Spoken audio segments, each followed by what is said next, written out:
નમસ્કાર, આપ સૌનું સ્વાગત છે શૂન્યથી શરૂઆતમાં. હું છું સલોની અને મારી સાથે છે અર્જુન. નમસ્કાર. આજે અમે ખૂબ જ ચર્ચિત વિષય ઉપર વાત કરવાના છે, જેનું નામ છે સનાતન. તો અર્જુન, સનાતન એટલે શું? બહુ સરસ પ્રશ્ન છે સલોની. સનાતન આમ જોવા જઈએ તો બહુ મોટો એક ટોપિક છે. એને થોડો આજે સિમ્પલ ભાષામાં હું મારી રીતે સમજાવવાનો ટ્રાય કરીશ. અગર તમે આમ તો બધા કહે છે કે સનાતન, ઘણા લોકો કહે છે કે જીવનશૈલી છે, ઘણા લોકો કહે છે ધર્મ છે. પણ મારું માનવું એવું છે કે સનાતન એ ધર્મ અને સંસ્કૃતિનું એક જોડાણ છે, ગઠબંધન છે. જેમ કે સિક્કાની બે બાજુ હોય એ રીતે સનાતન એક સિક્કો છે અને ધર્મ અને સંસ્કૃતિ એના બે બાજુઓ છે. તો સનાતનને જાણતા પહેલાં આપણે આ બંને બાજુઓને સમજવી બહુ અગત્યની છે. આપણે પહેલાં જોઈએ કે ધર્મ એટલે શું. તો ધર્મ એટલે જે ધારણ કરવા યોગ્ય કે આચરવા યોગ્ય, આચરણમાં ઉતરવા જેવું જે કર્મ હોય એને આપણે ધર્મ કહી શકાય, કે જે એક મનુષ્ય તરીકે આપણે આચરણમાં ઉતારવું જોઈએ. એવું કર્મ એટલે ધર્મ.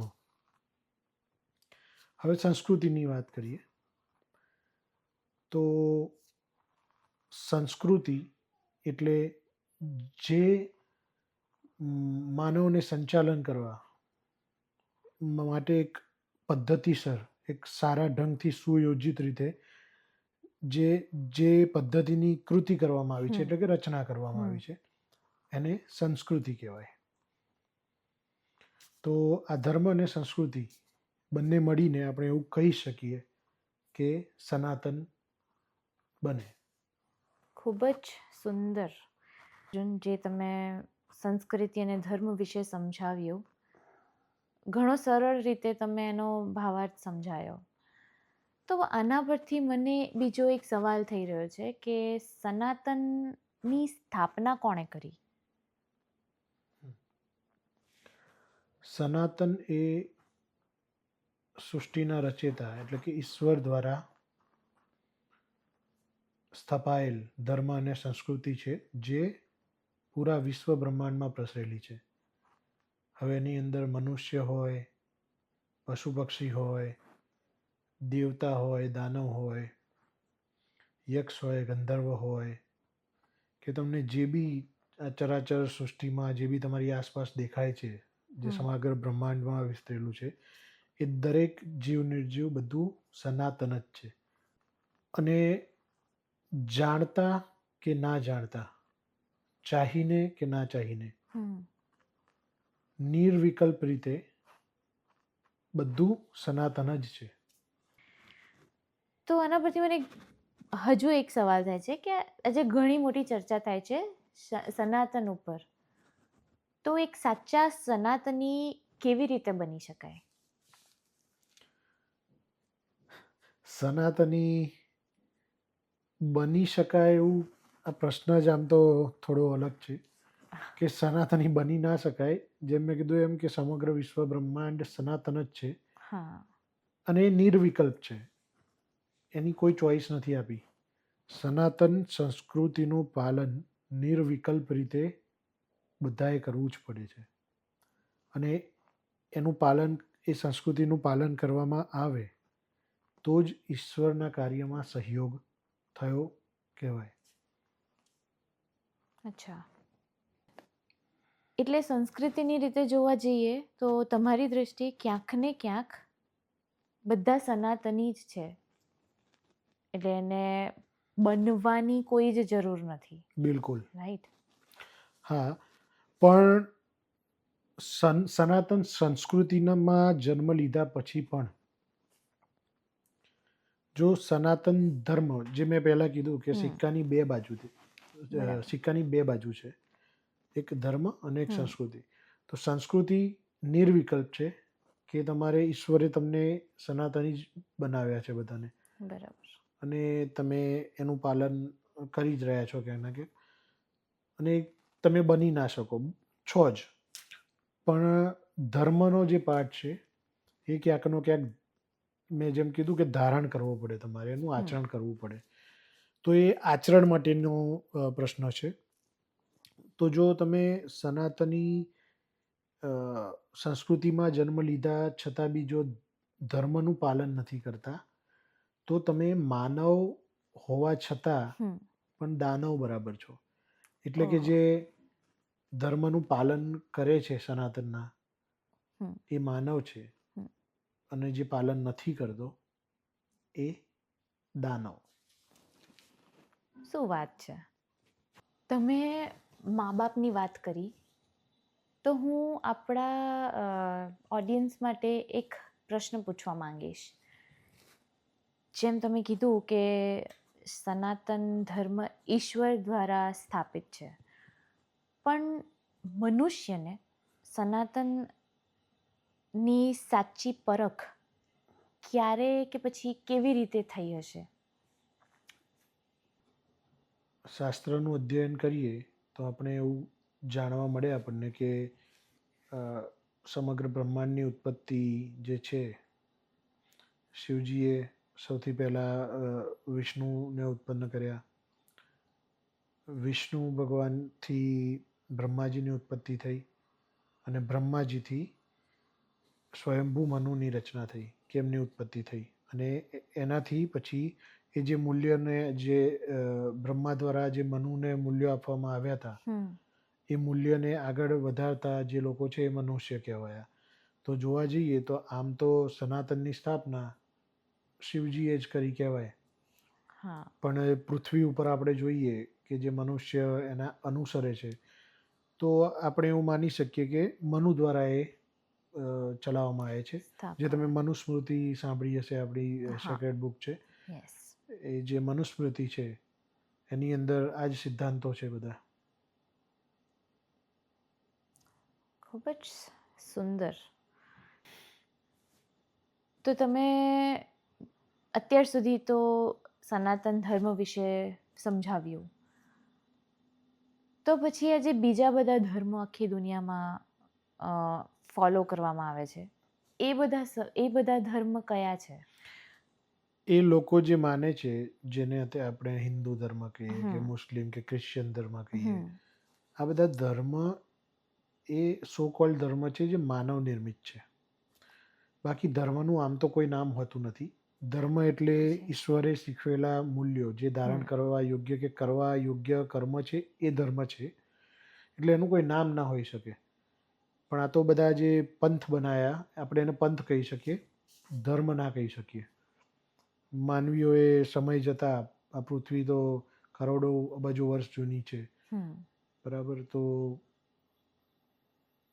જેમ સમય જતો ગયો એ રીતે લોકોએ પોતપોતાના મૂલ્યોમાં બદલાવ કર્યો ક્યાંકનો ક્યાંક, અલગ અલગ પદ્ધતિઓ અપનાવી, બરાબર છે? અને પોતાના ધર્મના પાલન પૂરી રીતે જે ના કરી શકે, એમને પોતાની રીતે મનગમતી રીતે એમની પદ્ધતિઓ ચેન્જ કરી અને અલગ અલગ ધર્મો બનાવ્યા. પણ મૂળ જે ઈશ્વર દ્વારા ધર્મ બનાવવામાં આવ્યો હતો, સનાતન ધર્મ, એ ધર્મ આજે હિન્દુ ધર્મ નિયર બાય જો આપણે જોવા જઈએ તો એ હિન્દુ હમ. ધર્મ છે. બાકી ધર્મનું કોઈ નામ હોતું નથી. તો પછી જે એ વખતના દાનવો કહેવાતા હતા, જેમ કે આપણે રામાયણમાંથી રાવણને માનીએ, ગણીએ, તો પછી એ બધા કોણ હતા? અને શું એ લોકો સનાતન ધર્મ નહોતા ફોલો કરતા? શું હતું એ? પૌરાણિક કથાઓ તમે જુઓ તો તમને ખબર પડશે કે દાનવો હોય, રાક્ષસો હોય, કૌરવો હતા, કે પછી રાવણ હતો, આ બધા સનાતન જ ફોલો કરતા હતા. હમ. રાવણ બ્રાહ્મણ હતો. કૌરવો હતા એ પાંડવોના ભાઈ હતા ક્યાંક ના ક્યાંક. હમ. એ બધા હતા સનાતની જ. બીજું તમે જોવા જાઓ તો જે બી મોટા મોટા રાક્ષસો થઈ ગયા, હમ. એ બધા ક્યાંકના ક્યાંક શિવજી અને બ્રહ્માની ઉપાસના અને તપ કરીને જ એમને વરદાનો પ્રાપ્ત કર્યા. હા. તો એમને તપ કરવાની પદ્ધતિ ખબર હતી, યોગ આવડતા હતા, મંત્રો આવડતા હતા, સાચી વાત છે. તો એ સનાતની જ હતા. એટલે જ આ પ્રશ્ન મને મગજમાં આવ્યો કે સાંભળ્યું તો એ જ છે કે રાવણ શિવજીના બહુ મોટા ભક્ત હતા, તો પછી એમનો ધર્મ શું? તો શિવજીના બહુ મોટા ભક્ત હતા, પણ હતા તો એ દાનવ, કહેવાતા તો એ દાનવ, તો એવું કેમ? એટલે જ આ સવાલ મારા મગજમાં આવ્યો કે પર્ટિક્યુલર રાવણની વાત કરીએ તો રાવણ એ દાનવ નહોતો, એ રાક્ષસ હતો. આપણે એની ક્યારેક અલગ ચર્ચા કરીશું, દાનવ કોણ હતા, રાક્ષસ કોણ હતા. ઓ પણ અત્યાર માટે આપણે રાક્ષસ માનીને ચાલીએ કે જે રાવણ હતો એ સનાતન સંસ્કૃતિમાં જ જન્મેલો બ્રાહ્મણ પુત્ર હોવા છતાં વેદો પાઠ એને નો જાણકાર, શાસ્ત્રોનો જાણકાર હતો. એ શિવનો બહુ મોટો ઉપાસક હતો. એ છતાં પણ એના મૂલ્યો એ ક્યાંકનો ક્યાંક ચૂકી ગયો અને જે ધર્મ, એના કર્મ હતા એ બગડી ગયા. એ જે ધારણ કરવા યોગ્ય કે સારા આચરણ હતા એ ચૂકી ગયો અને સીતાજીનું અપહરણ કર્યું એને. તો એના કારણે એ સનાતન સંસ્કૃતિમાં જન્મ લેવા છતાં બી અધર્મી બની ગયો. એને ધર્મનું પાલન ના કર્યું.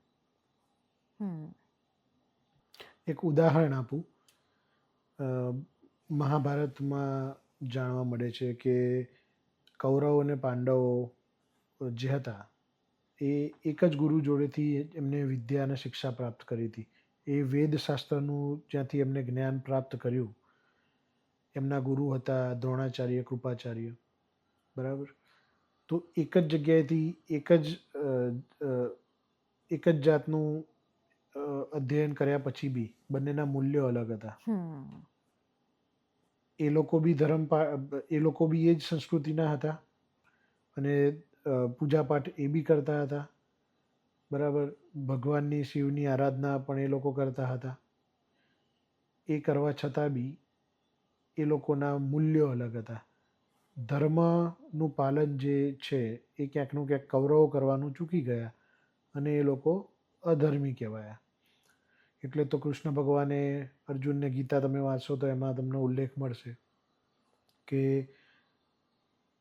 આ અધર્મીઓને મારીને ધર્મની સ્થાપના કરે, એવું કહે છે શ્રી કૃષ્ણ ગીતાની અંદર. તો એ કયા ધર્મની સ્થાપના કરવાની કહે છે? જો એ લોકો જન્મજાત આપણે માની લઈએ કે સનાતન કે હિન્દુ ધર્મના હતા, તો કયો ધર્મ જે શ્રી કૃષ્ણ જેની વાત કરે છે એ કયો ધર્મ? તો એ ધર્મ કે જે એ ચૂકી ગયા હતા. બાકી સંસ્કૃતિ તો બંનેની એક જ હતી, પણ ક્યાંકના ક્યાંક એ જે ધર્મ ચૂકી ગયા એ ધર્મની સ્થાપના કૃષ્ણ કરવાનું કહે છે. બરાબર છે. આજે ઠેર ઠેર જેમ આપણે પહેલાં બી ડિસ્કસ કર્યું કે લોકો સનાતની હોવાનો દાવો કરે છે, તો આપણી જોનારી ઓડિયન્સ માટે તમે કંઈ કહેવા માંગશો? જરૂરથી. ઓડિયન્સે સમજવું જોઈએ કે સનાતની હોવાના દાવા માત્રથી સનાતનના મૂલ્યનું પાલન કર્યું હોય એવું ક્યાંય સાબિત થતું નથી. આના માટે હું તમને એક ઉદાહરણ આપીશ. એ સુંદરકાંડની અંદર તમે જો એ રામાયણની અંદર તમે વાંચ્યું હોય ક્યાંકનું ક્યાંક, તો તમને જોવા મળે છે કે હનુમાનજી જ્યારે રાવણની લંકામાં પ્રવેશ કરે છે, પ્રવેશ કર્યા બાદ એ સમગ્ર લંકાની પહેલાં રેકી કરે છે. એ બધું જોવે છે કે લંકા છે કેવી, અને એનું એક વર્ણન આપવામાં આવ્યું છે અંદર. એનો શ્લોક હું અહીંયા મૂકી દઈશ દર્શકો માટે, તો એ લોકો જાણી શકે. તો એ જે પંક્તિઓ છે એને હું સરળ ભાષામાં સમજાવું તો તમને ખબર પડશે કે હનુમાનજી જોવે છે ત્યાં જઈને કે રાક્ષસરાજ રાવણની ધરતી ઉપર પણ રાક્ષસો હતા, જે એમના જે યોદ્ધાઓ હતા, રાક્ષસો હતા, એ લોકો પણ ક્યાંકના ક્યાંક યજ્ઞ હવન કરતા હતા. એ લોકો પણ અનુષ્ઠાનો કરી રહ્યા હતા દેવદેવીઓના, એમના પોતપોતાના. એ લોકો પણ એમાં ઉલ્લેખ જોવા મળે છે કે એ લોકોએ બી એક સાધુના વેશ ધારણ કરેલા હતા, બરાબર. એક દીક્ષાઓ લીધેલી હતી, જે માળા હોય, ભગવો હોય હમ એ ધારણ કરેલો હતો. જટાઓવાળા જે બાબા છે, આપણે જોઈએ છે અત્યારે બધા બાબાઓ, એ જટાવાળા બાબાઓ એવા રાવણની નગરીમાં પણ હતા, અને એ લોકો અનુષ્ઠાનો પણ કરી રહ્યા હતા ધાર્મિક, ક્યાંક ના ક્યાંક પૂજા પદ્ધતિઓ બી કરી રહ્યા હતા. એ લોકોના હાથમાં જે શસ્ત્રો હતા, એના આયુધો હતા અલગ અલગ, એના બી વર્ણન અંદર કરેલા છે. તો જોવા જઈએ તો રાક્ષસ હોય કે કોઈ બી હોય, એ લોકો બી સનાતન સંસ્કૃતિનું તો પાલન કરતા જ હતા, પણ એ તો શક્તિ પૂજા થઈ કે તમે બળ મેળવવા માટે, વરદાન મેળવવા માટે દેવી દેવતાઓ જોડેથી તમે એમની પૂજા ઉપાસના કરો છો, અને ક્યાંકનું ક્યાંક શક્તિ કે બળ મેળવો છો, પ્રાપ્ત કરો છો. અને દેવતાઓ બંધાયેલા છે કે તમે એમની ઉપાસના કરો એટલે એમને તમને કંઈક તો ફળ આપવું, વરદાન આપવું પડે. હમ ભસ્માસુર હતો, શિવજીની તપસ્યા કરી, શિવજી પ્રસન્ન થયા, તપ કર્યું તો, અને એને વરદાન આપી દીધું. તો એ શિવજીને જ ભસ્મ કરવા માટે પછી બળશાળી થઈને શિવજી પાછળ દોડ્યો કે હું શિવને ભસ્મ એ કરી દઉં, કારણ કે એમનામાં મતિ નથી, એમનામાં ધર્મનું આચરણ કરવાની કોઈ યોગ્યતા કે બુદ્ધિ નથી. તો વાત એ જ છે કે લોકોએ સમજવું જોઈએ કે સમાજની અંદર રહેલા જે પોતાની જાતને મોટા મોટા પીઠાધીશ્વરો, મહંતો કહેતા હોય, બાબાઓ કહેતા હોય, અને ધર્મના મોટા મોટા ડંકા વગાડવાની વાતો કરતા હોય જે લોકો, એમના આચરણ સનાતની છે કે નહીં. મોટા મોટા નેતાઓ તમે જોતા હશો આજે કે સનાતનના નામે હમ લોકો જોડેથી વોટ માંગે છે. એ તો અત્યારે જ્યાં જુઓ ત્યાં બધી એ જ હાલત છે. તમે જોતા હશો કે ઘણા મોટા મોટા રાજનેતાઓ મંદિરોમાં જ વધારે હોય છે, બરાબર. તો કપડાં ધારણ કરવાથી, વેશ ધારણ કરવાથી કે પૂજા અર્ચના કરવાથી તમે સનાતન સંસ્કૃતિ તો ફોલો કરી રહ્યા છો, પણ ધર્મનું આચરણ જ્યાં સુધી તમારામાં ના હોય હમ અને તમારી પ્રવૃત્તિઓ અધાર્મિક હોય, કોકને દુઃખ પહોંચાડવાની હોય, કોકને પ્રતાડના આપવાની હોય, તમે પ્રકૃતિનો વિનાશ કરી રહ્યા છો, તમે ગૌ માતાની સેવા નથી કરી રહ્યા, આજે લોકો ગૌ હત્યાઓ કરી રહ્યા છે, બરાબર. વાતો સનાતનની કરે છે, કામ એમના જુદા હોય છે. તો લોકોએ સમજવું જોઈએ કે એમના આચરણ કેવા છે. જો એક સાચો સનાતની હશે તો એ સિક્કાના બંને પહેલું ને પૂરા કરશે, જે ધર્મ અને સંસ્કૃતિ, આ બંનેને સાથે લઈને ચાલે તો જ ઈશ્વરના કામમાં સહયોગ કર્યો ગણાય. તો મારી લોકોને એ જ રિક્વેસ્ટ છે કે તમારી આજુબાજુમાં જે બી લોકો સનાતન હોવાનો દાવો કરે છે, બે ચાર શ્લોકો મંત્રો બોલી કાઢે, મોટા મોટા દાવા કરે, પણ એમના આચરણની અંદર સનાતન છે કે નહીં એ બી જોવાનું ચૂકતા નહીં. ખૂબ જ સરસ Arjun, thank you very much. Because આજ પછી, આ પોડકાસ્ટ પછી મારા માટે પિક્ચર બહુ જ ક્લિયર છે. મારી જે દ્રષ્ટિ છે એક સનાતનીની સાચી ઓળખ એ બહુ જ ક્લિયર છે, અને હું હવે બહુ સારી રીતે સમજી શકીશ કે સાચો સનાતની કોને કહેવાય.